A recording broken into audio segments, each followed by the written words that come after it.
തിരുവനന്തപുരത്ത് PMG ജംഗ്ഷനിലുള്ള ഒരു Victorian ഇറ ബിൽഡിംഗ് ഇന്ന് പരിചയപ്പെട്ടാലോ?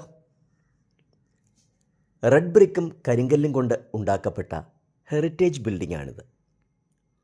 1895-നും 1905-നും ഇടയിൽ കൺസ്ട്രക്റ്റ് ചെയ്യപ്പെട്ട ഈ ബിൽഡിംഗ് തലയെടുപ്പോടെ ഇന്നും നിൽക്കുന്നു.